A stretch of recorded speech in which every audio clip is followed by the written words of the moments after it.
Hey guys, we're here to do Spiritual Use Volume 2. And while that's going, I've got a documentary playing in the background. You may or may not be able to hear it. Actually, I can guarantee you can hear it. It's a really good documentary. I suggest looking it up. It's on Netflix right now, at least in my country. It's called Grass. It's narrated by Woody Harrelson. Give me 2 seconds and I will look up the date it came out.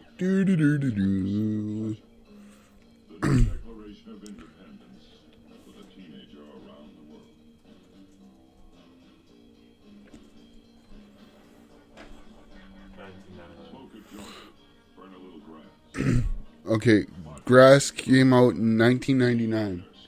So here we go. Now, I kind of hinted at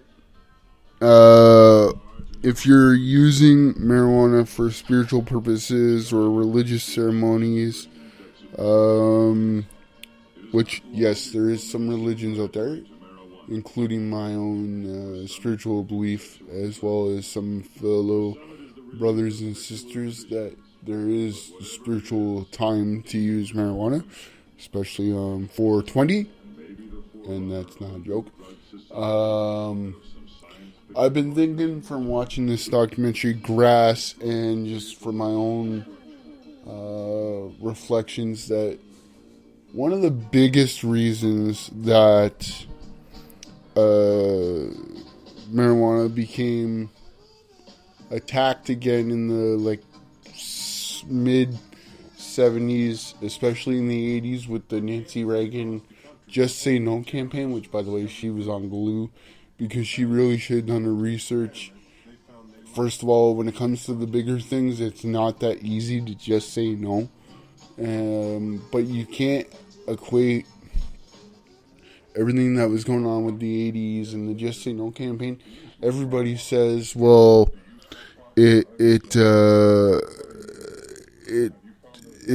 everybody's use starts with marijuana, and guess what? It doesn't. But I'll discuss that in the next video, probably released later on today. So one thing I wanted to say about spiritual use again was the fact that I've been thinking, look, in volume 1 of spiritual use, I said, look, if you're sitting with your spiritual using brothers and sisters and you decide to just say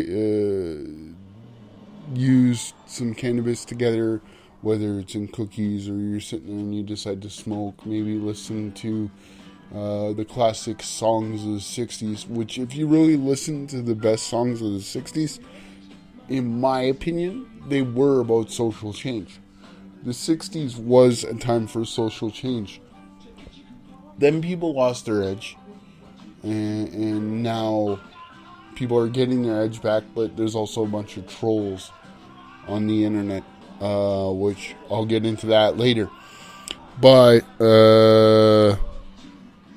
one thing that really bugs me is there is brothers and sisters that I would like to sit and talk with and possibly spiritually use cannabis and sit together and talk about how we can create positive change and not promote just getting stoned for the sake of getting stoned and getting drunk at the same time. That should not be part of the equation.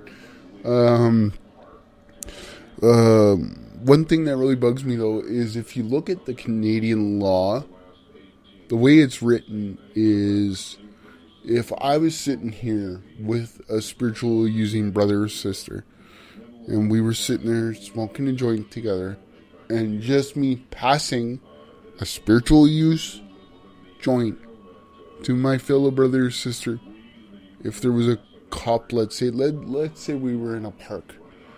No, maybe not a park. Park's bad spot because there's children. But if we were sitting, I don't know, let's just say we were sitting anywhere and we decided to use, and let's say it was 420 day, and that's the day where everybody openly smokes.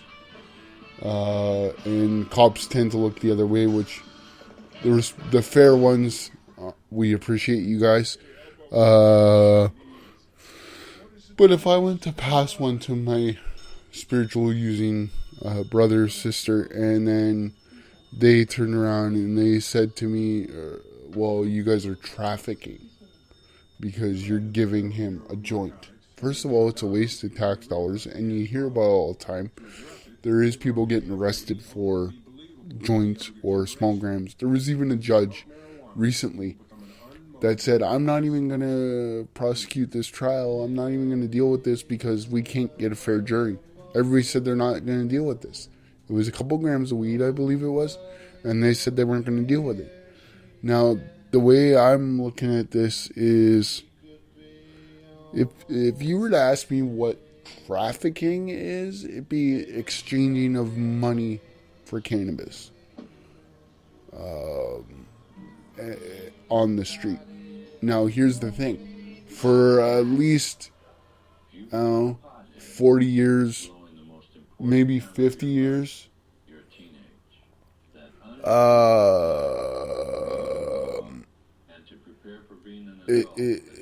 they would,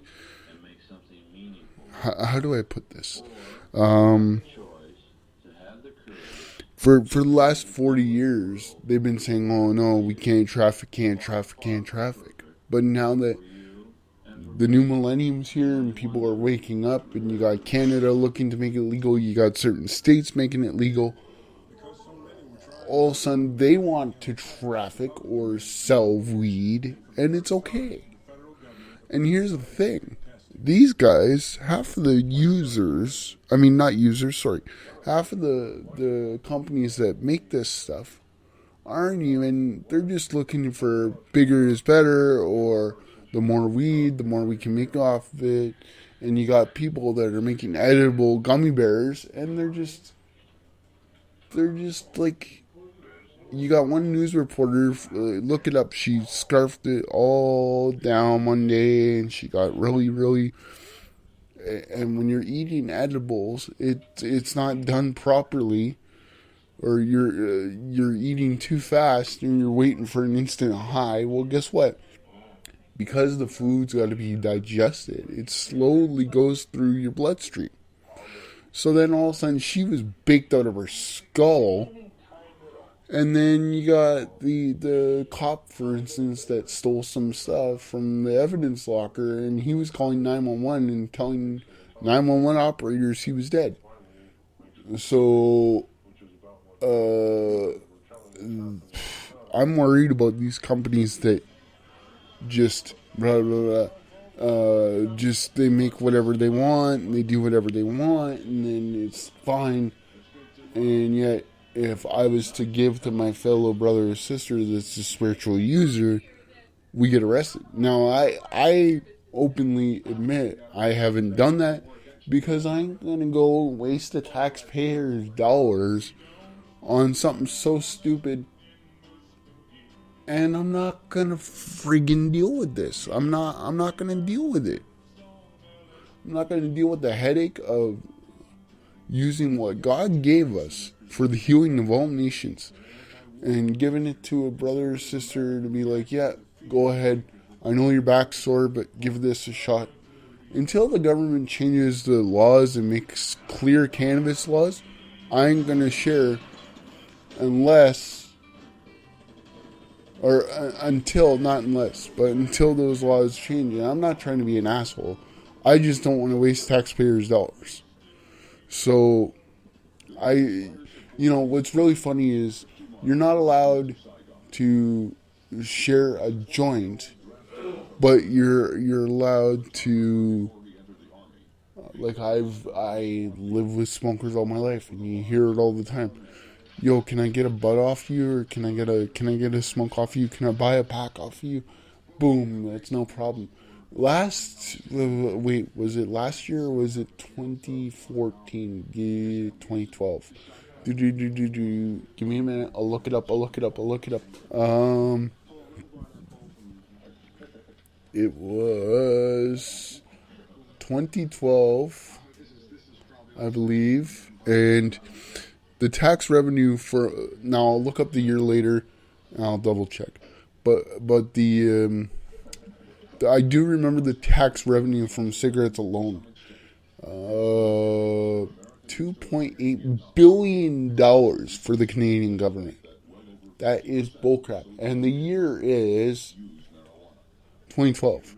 So, yeah, why is it we can share something that straight up gives us poison? We can give a buddy a beer or have a drink with him or her, and we can, like, hey, you want a beer? But you share a joint, we get arrested. It's double standards and BS. Anyway, I hope I said what I had to say good enough and clear enough for you guys to understand. If you have any questions, and if you're 18 or over, please comment on the page and feel free to subscribe. Peace out, and just remember, when it comes to sharing, until government changes the rules, don't do it. Do it.